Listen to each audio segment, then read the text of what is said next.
విషయం అంటే ఏంటంటే ఇప్పుడు ఏమనుకుంటుంది అంటే కొన్ని రాజకీయ దృక్పథంతో ఇది ఆపేస్తున్నారు ఒక నా అపనమ్మకం జనాల్లో ఉంది అధ్యక్ష. ఈరోజు అసలు దీనికి కొంచెం నివృత్తి చేయాలని నేను కోరుకుంటున్నాను. దీని పరిస్థితి ముందుకు తీసుకెళ్తారా, ముందుకు చేసే అవుతుందో, ఎప్పుడు చేస్తారు, ఏం చేస్తారు? ఐ వాంట్ డీటెయిల్స్ అవుతుంది. మంత్రి గారు ధన్యవాదాలు అధ్యక్ష. ఏదైతే చాలా క్లియర్గా పోతిరెడ్డిపాడు సంబంధించినటువంటి ఏదైతే రాయలసీమ లిఫ్ట్ ఏదైతే ఉందో, మరి గౌరవ సభ్యులు సత్యదూరమైనటువంటి మాటలు ఈరోజు మండలిలో మాట్లాడడం. ఎందుకంటే ఇది 2020 సంవత్సరంలో 3,825 కోట్ల రూపాయలతోటి ఆ రోజు రాయలసీమ లిఫ్ట్ ఇరిగేషన్కి అనుమతులు ఇస్తే, మరి ఏదైతే 25/5/2020 సంవత్సరంలో చాలా క్లియర్గా నేషనల్ గ్రీన్ ట్రిబ్యునల్ ఆ రోజు 2020 సంవత్సరంలోనే కమిటీ రిపోర్ట్ వచ్చేంత వరకు కూడా ఈ పథకం కొనసాగించవద్దని చాలా క్లియర్గా ఆ రోజు ఇన్స్ట్రక్షన్ ఇచ్చినటువంటి పరిస్థితి అధ్యక్ష. ఇదంతా కూడా ఊరికే డాక్యుమెంట్ ఎవిడెన్స్ తోటి చాలా క్లియర్గా ఈ యొక్క 25/5/2020 సంవత్సరంలోనే ఈ యొక్క కమిటీ నివేదిక వచ్చేంత వరకు కొనసాగించవద్దని. అంటే 2020లో జగన్మోహన్ రెడ్డి ముఖ్యమంత్రిగా ఉన్నాడా, లేకపోతే చంద్రబాబు నాయుడు గారు ముఖ్యమంత్రిగా ఉన్నాడా అనేటువంటి విషయం కూడా ఈరోజు గౌరవ సభ్యులకు తెలియకపోవడం చాలా దురదృష్టకరమైనటువంటి పరిస్థితి అధ్యక్ష. ఏదైతే చాలా తర్వాత క్లియర్గా మనం ఏదైతే 29/10/2020 సంవత్సరం అధ్యక్ష, ఏదైతే ఈ యొక్క కమిటీ రిపోర్ట్ కూడా చాలా క్లియర్గా ఇచ్చారు అధ్యక్ష. 2020 సంవత్సరం సెప్టెంబర్ నెలలో ఈ యొక్క ఈసీ అనుమతి లేకుండా ప్రాజెక్టు పనులు చేపట్టొద్దు అని చెప్పి స్టే ఆర్డర్ కమిటీ రిపోర్టు ద్వారా 29/10/2020 అధ్యక్ష. ఇది ఎన్జిటి ఇచ్చినటువంటి ఏదైతే స్టే ఆర్డర్ సంబంధించిన కాపీ అధ్యక్ష. అంటే 2020 సెప్టెంబర్లో ఈ యొక్క స్టే ఆర్డర్ ఇచ్చే సమయానికి జగన్మోహన్ రెడ్డి ముఖ్యమంత్రిగా ఉన్నాడా, చంద్రబాబు నాయుడు గారు ముఖ్యమంత్రిగా ఉన్నాడో ఇవాళ సమాధానం చెప్పాల్సినటువంటి అవసరం ఉంది అధ్యక్ష. అదేవిధంగా ఏదైతే 7/7/2021 అంటే ఏదైతే డిపిఆర్కు సంబంధించి సర్వేకు సంబంధించి నేషనల్ గ్రీన్ ట్రిబ్యునల్ ఇచ్చినటువంటి ఉత్తర్వులకు విరుద్ధంగా పనులు చేస్తున్నారని చెప్పి ఆ రోజు 7/7/2021లో అన్ని పనులు నిలిపేయమని చెప్పేసి మళ్ళీ ఇంకొకసారి ఎన్జిటి ఉత్తర్వులు ఇచ్చినటువంటి పరిస్థితి అధ్యక్ష. అంటే ఈ రకంగా ఎన్జిటి చాలా క్లియర్గా 2020 సంవత్సరంలో ఈ పథకాన్ని నిలిపేసి జగన్మోహన్ రెడ్డి గారు ముఖ్యమంత్రిగా ఉండగానే ఆదేశాలు ఇస్తే మరి నిమ్మకు నీరెత్తినట్లు 5 సంవత్సరాలు వీళ్ళు నిద్రపోయినటువంటి పరిస్థితి అధ్యక్ష. నెంబర్ 1. రెండవది, ఈరోజు వీళ్ళ యొక్క అసత్యాలకి అబద్ధాలకి ఏదైతే సత్యదూరమైనటువంటి మాటలకి ఈవేళ ఎంత చూడండి సార్, ఇది 11/8/2023 ఏదైతే ఆ రోజు ఉన్నటువంటి గవర్నమెంట్ 11/8/2023లో జియో ఇచ్చింది అధ్యక్ష. జియో నెంబర్ 364. ఈ జియోలో చాలా క్లియర్గా ఆ రోజు ఉన్నటువంటి గవర్నమెంట్ ఈ యొక్క రాయలసీమ ఎత్తిపోతల పథకం అనేది సాగునీరు కోసం కాదు, కేవలం డ్రింకింగ్ వాటర్ త్రాగునీరు కోసమే అని చెప్పి ఆ రోజు జియో ఇచ్చినటువంటి పరిస్థితి. ఆ రోజు ఉన్నటువంటి ఏదైతే యొక్క సెక్రటరీ గారు కూడా అఫిడవిట్ కూడా డ్రింకింగ్ వాటర్ నిమిత్తం అని చెప్పేసి అఫిడవిట్ కూడా దాఖలు చేసినటువంటి పరిస్థితి అధ్యక్ష.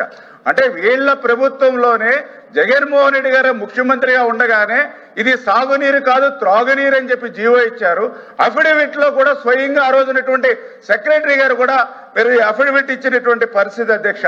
మరి అదేవిధంగా ఏదైతే 22/3/2024 తేదీ అధ్యక్ష, మరి చాలా క్లియర్గా ఏదైతే ఎన్జిటి ఉత్తర్వుల్ని కాదని వీళ్ళు డిపిఆర్ నెపం పెట్టి కొన్ని పనులు ఏవైతే చేశారో దాని మీద 2.65 కోట్లు జరిమానా కూడా ఈ యొక్క ప్రాజెక్టు మీద ఆ రోజునటువంటి ప్రభుత్వం మరి ఏదైతే ఎన్జిటి విధించినటువంటి పరిస్థితి అధ్యక్ష. అంటే ఇంత క్లియర్గా ఏదైతే 2020లోనే దీన్ని నిలిపేయమని చెప్పడం, ఏదైతే యొక్క నిలిపేసిన తర్వాత కూడా డిపిఆర్ అని చెప్పి త్రాగునీరు పేరు చెప్పి పనులు చేశారని చెప్పి దాని మీద కూడా 2.65 కోట్లు జరిమానా కూడా ఆ రోజు ఉన్నటువంటి ప్రభుత్వం మీద విధించినటువంటి పరిస్థితి అధ్యక్ష. అంటే ఈ రకంగా 2020లోనే యొక్క ప్రాజెక్టు పనులు నిలిచిపోతే మరి ఈ రోజు మరి చంద్రబాబు నాయుడు గారిని ఎట్లా మాట్లాడతారు అధ్యక్ష వీళ్ళు మాట్లాడేటువంటి మాటలు. అదేవిధంగా ఇది మొన్న ఏదైతే 1/7/2024లో ఎన్జిటి కూడా ఎటువంటి పనులు చేయడం లేదని ఫొటోస్ కూడా అఫిడవిట్ చేయమన్నారు. ఇంకా దురదృష్టం ఏంటంటే ఎన్జిటి మొన్న చాలా క్లియర్గా లేటెస్ట్గా ఇచ్చినటువంటి రిపోర్ట్స్లో కూడా ఏదైతే ఈఏసీ అనుమతులు లేకుండా ఎన్విరాన్మెంట్ క్లియరెన్స్ అనుమతులు లేకుండా ఏదైతే డిపిఆర్ నెపని చెప్పి ఏదైతే పనులు చేశారో అవన్నీ కూడా పూర్వపు స్థితికి తీసుకురమ్మని సార్. దీనికి ఎవరు బాధ్యత వహిస్తారు అధ్యక్ష? చేసినటువంటి పనులను కూడా మళ్ళీ పూర్వపు స్థితికి తీసుకురమ్మని 27/2025 తేదీన మరి వాళ్ళు వేసి మళ్ళీ వాళ్ళందరూ కూడా మళ్ళీ మన గవర్నమెంట్ ఆఫ్ ఆంధ్రప్రదేశ్కి మళ్ళీ మనకు ఉత్తర్వులు ఇచ్చినటువంటి పరిస్థితి అధ్యక్ష. అంటే ఈ రకంగా ఏదైతే మరి ఈవేళ గౌరవ సభ్యులు కూడా అడుగుతూ ఉన్నారు, ఏదైతే మరి ఈ యొక్క చంద్రబాబు నాయుడు గారు చెప్పాలి లేదా ఇరిగేషన్ మినిస్టర్ గారు చెప్పాలని, మరి ఏదైతే ఆ రోజు 2020లో నిలిచిపోయినటువంటి ప్రాజెక్టు సమయానికి ముఖ్యమంత్రిగా జగన్మోహన్ రెడ్డి గారు ఉన్నారు. వాళ్ళు చెప్తూ ఉన్నారు ఏదైతే కొంత అమౌంట్ మేము ఖర్చు పెట్టి చేస్తామని. మరి ఏదైతే అమౌంట్ కూడా ఎప్పుడు ఖర్చు పెట్టారు? ఏదైతే మట్టి పనులు ఏవైతే మెత్తగా వచ్చేటువంటి మట్టి పనులు ఏవైతే ఉంటాయో, ఏదైతే లిఫ్ట్ పేరు చెప్పి గుంతలు ఏవైతే ఉంటాయో, మోటార్లు ఫ్యాక్టరీలో తయారైన మోటార్లు తీసుకొచ్చి అక్కడ పెడితే ఆటోమేటిక్గా దాని బిల్ అయిపోద్ది అధ్యక్ష. మరి ఈ రకంగా డబ్బులు వచ్చేటువంటి పనులు చేశారు తప్ప ఆ పనులు కూడా ఎప్పుడు అధ్యక్ష? ఎంబుక్ రికార్డులు చూశాను అధ్యక్ష. 2021 వరకునే వీళ్ళు ఎంబుక్ రికార్డు ప్రకారం అక్కడ పనులు జరిగినాయి. మరి 2021 తర్వాత 2024 వరకు జగన్మోహన్ రెడ్డి కదా ముఖ్యమంత్రిగా ఉన్నప్పుడు, మరి 2021 నుంచి 2024 వరకు ఎందుకు ఆ ప్రాజెక్టు పనులు పూర్తి చేయలేకపోయారు? ఈవేళ సమాధానం చెప్పాల్సిన అవసరం ఉంది కదా అధ్యక్ష. ఈవేళ చంద్రబాబు నాయుడు గారిని అడగడం కాదు అధ్యక్ష, ఆ రోజు జగన్మోహన్ రెడ్డి గారిని ఈ యొక్క రాయలసీమ సభ్యులు నిలదీసి ఉండవలసినటువంటి పరిస్థితి అధ్యక్ష.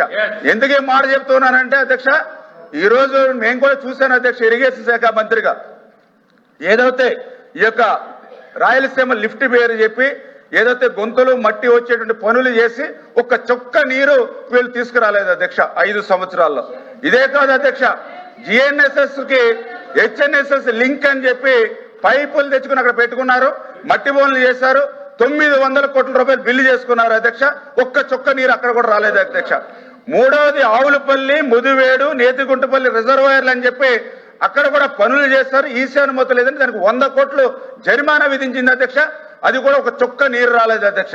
అంటే వీళ్ళు చేసినటువంటి పనులు చూస్తూ ఉంటే కేవలం ఏదైతే డబ్బులు జేబులు నింపుకోవడానికే పనులు తప్ప రాయలసీమ చిత్తశుద్ధి కోసం పనిచేసినట్టుగా అక్కడ కనపడలేదు అధ్యక్ష. ఈ రోజు గౌరవ సభ్యులు అడుగుతూ ఉన్నారు ఈవేళ చంద్రబాబు నాయుడు గారిని లేకపోతే జగన్మోహన్ రెడ్డి గారి ద్రోహి. ఈవేళ సూటిగా నేను కూడా అడుగుతూ ఉన్నా, ఏదైతే ఈవేళ GNSS గురించి మాట్లాడుతాను. మీరు 15 నిమిషాలు అవకాశం ఇచ్చారు మీరు వాళ్ళకి 20 నిమిషాలు అధ్యక్ష ఇచ్చారు అధ్యక్ష. సమాధానం చెప్పాలి కదా అధ్యక్ష, సమాధానం చెప్పాలి కదా. 20 నిమిషాలు వాళ్ళకి అవకాశం ఇచ్చారు. ఏదైతే మేము ఆల్రెడీ మీకు కూడా చెప్పాం అధ్యక్ష, రేపు ఆల్రెడీ దీని మీద షార్ట్ డిస్కషన్ ఉంది, ఆ ప్లాట్ఫామ్ మీద రమ్మని మేము చెప్పాం. అయినప్పుడు కూడా మీరు వాళ్ళకి అవకాశం ఇచ్చారు, మాట్లాడారు 20 నిమిషాలు.